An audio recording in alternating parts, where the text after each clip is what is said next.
I want to address the difference between being cynical and being realistic because I feel there is a percentage of people that I guess mistake the two, and I guess sometimes I'll mistake the two as well. We don't do it, consciously, but just it occurs usually when we're not thinking of it.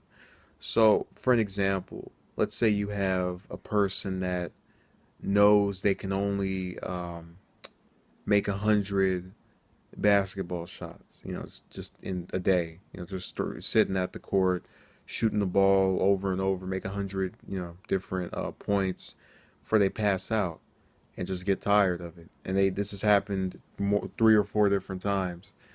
And they say, you know what, I can only make 100 shots. And then somebody will go, no, you can't. You can make more than that. You're just being negative. And it gets me because this is a person who's seen their limits, or at least knows how far they can push themselves after multiple attempts at doing the same thing and not succeeding. And it just feels to me as if that's a complete rejection of what is realistic. And I'm not saying that we can't have dreams and aspirations or goals or things we want to accomplish, but I am saying that if we see the same thing, insanity is doing the same thing and expecting a different result. And this person does the same thing, with the basketball example I just gave, and doesn't expect a different result, which I would think would mean they're sane, and that, if a person is getting at them over that, it would be more closer to the insanity part on the other individual's part that's watching this from the sidelines.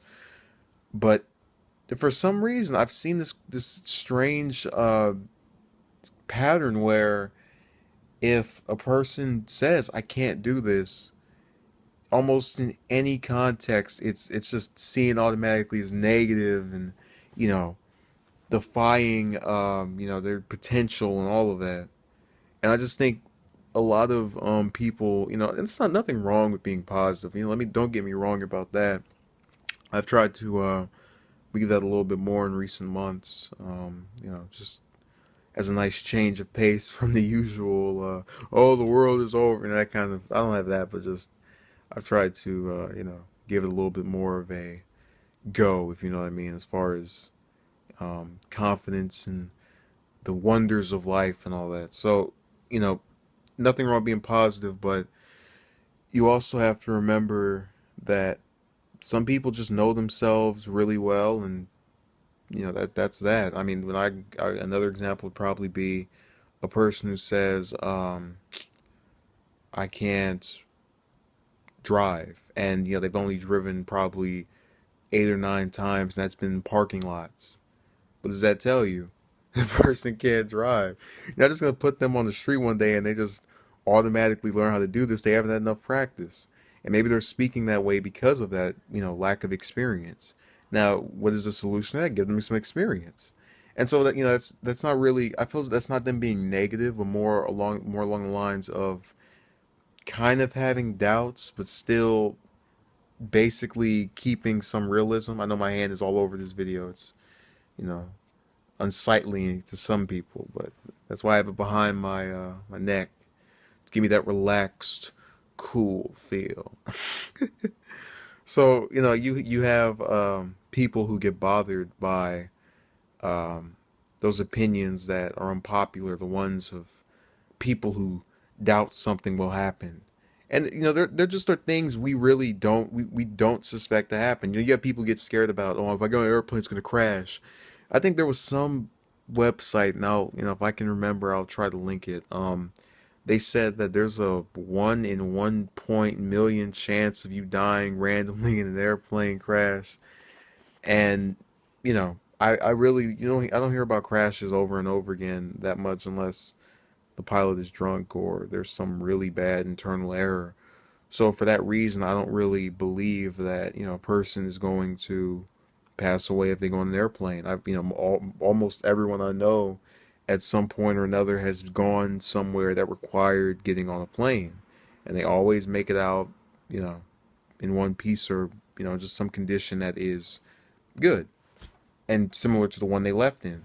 So for that reason, I'm not suspect of planes. I haven't been in them at all, but the point is, I'm not bothered by the idea of going on one, other than, oh, I wonder how this is going to be. I wonder if we get bored or run out of things to talk about. And it's that kind of, the usual curiosity type of vibe you might get off of trying something new. I hope I didn't derail my topic too much, but to climax this video, because I don't want to sit here and talk your ear off for a million minutes and just leave whoever's watching on. I'd hate for that to happen. So, in reality, I just think that, yeah, there's a time for everything, but there's also a time to look at the prospects of what is real and what is not. If a person doesn't feel something can happen, they have the rationale for it. Instead of just saying, "Oh, you're just being negative," we should hear them out.